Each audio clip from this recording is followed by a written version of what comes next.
इस वक्त हमारे 3 सहयोगी जुड़ चुके हैं।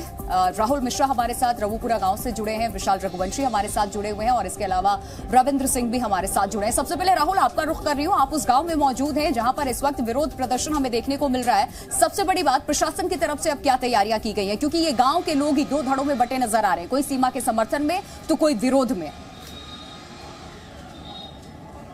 जाहिर सी बात है, कुछ लोग विरोध करने के लिए यहाँ पर जरूर पहुंचे थे और उन लोगों को जो यहाँ के स्थानीय ग्रामीण हैं, जो इस सचिन के घर के आसपास के लोग थे, उनके खिलाफ हो गए और वहाँ पर विरोध प्रदर्शन करने लगे कि जब जांच एजेंसियाँ यहाँ पे जांच कर रही हैं, यदि जांच एजेंसियाँ जांच में उसे दोषी पाती हैं तब उसके ऊपर कार्रवाई होगी, नहीं तो सीमा को बहू के रूप में यहाँ पर स्वीकार कर लिया। इन गांव के लोगों का कहना है कि इन लोगों ने स्वीकार कर लिया है और उसे वापस नहीं जाने देंगे। उसको यह भी कहना कहा इन लोगों ने कि वो बिरादरी की अब हो गई है और यही कारण है कि अब यहाँ पर पुलिस को भी यहाँ पर बुला दिया गया है। पुलिस अब यहाँ पर आकर के और यहाँ व्यवस्था को चाक चौबंद करने की कोशिश यहाँ पर लगी हुई है।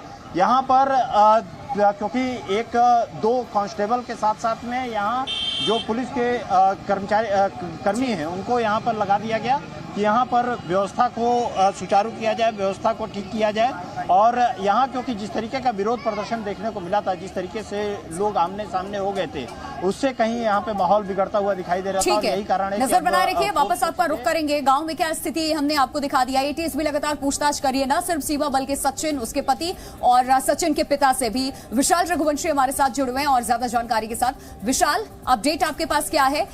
एटीएस की कार्रवाई कहां तक पहुंची? जांच पड़ताल में अब तक क्या कुछ सामने आया?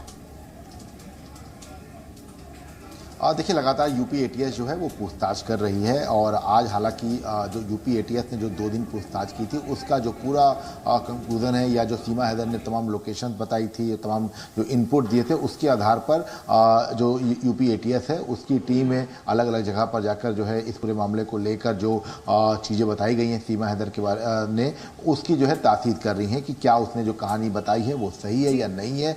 ऐसे में तमाम चीज़ें जो हैं वो यूपी एटीएस के हाथ में लगी हैं। खासतौर से सीमा हैदर का जो पासपोर्ट का पूरा कहानी है, इसके साथ साथ जो उसके जो सिम कार्ड की जो पूरी कहानी है, इसके साथ ही उसका जो भारत आने को लेकर जो पूरी कहानी है कि बिहार के सीतामढ़ी से वो भारत में आई, इसके साथ ही साथ हिंदी बोलने को लेकर और जो उसने जो पूरी अपनी एक एफिडेविट जो यूपी एटीएस के हाथ में लगा है, उन सब पर एक एक करके जो है यूपी एटीएस अपनी जाँच कर रही है। हालांकि इस बीच special DG law and order का जो बयान है वो भी आया है यूपी एटीएस की पूरी पूछताछ में। उनका साफ तौर पर कहना है कि जाँच एजेंसियाँ लगातार इस पर काम कर रही हैं और लगातार पूछताछ हुई थी, घंटों तक पूछताछ हुई है, अलग अलग भी पूछताछ हुई और एक साथ भी पूछताछ हुई। रविंद्र भी हमारे साथ बने हुए हैं। रविंद्र, आपके पास क्या डिटेल्स है? पाकिस्तान कनेक्शन जो सामने आया था आईएसआई को लेकर के, जो बताया जा रहा था कि सीमा हैदर कोई प्यार में मोहब्बत में हिंदुस्तान नहीं आई बल्कि पाकिस्तानी जासूस बनकर के सामने आई है।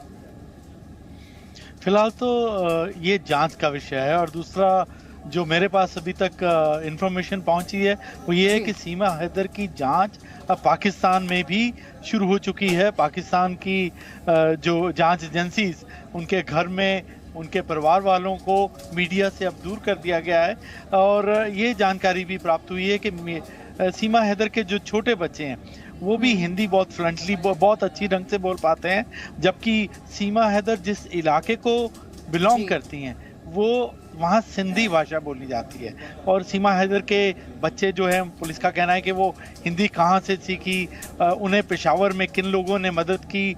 और उसके अलावा सीमा हैदर के जो ससुर हैं, उन्होंने 10 मई को एबटाबाद के एक पुलिस स्टेशन में एक कंप्लेंट दर्ज करवाई थी जिसमें सीमा हैदर के मिसिंग की रिपोर्ट लिखाई है। फिलहाल सीमा हैदर ना तो सिर्फ भारत में जांच के घेरे में है, वो पाकिस्तान के अंदर भी जांच के घेरे में है और पाकिस्तान इस पे, पाकिस्तान की जो एजेंसीज हैं वो तफ्तीश कर रही हैं कि सीमा हैदर किस तरह से पहुंची। हालांकि 2 फ्लाइट डिटेल्स भी ZTV के पास पहुंची हैं, जिन फ्लाइट से वो कराची से दुबई 2 दफ़ा गई, नेपाल गई, वो खुद वो मानती हैं। तो वो क्यों गई, किसके साथ गई, ये भी जांच का विषय है।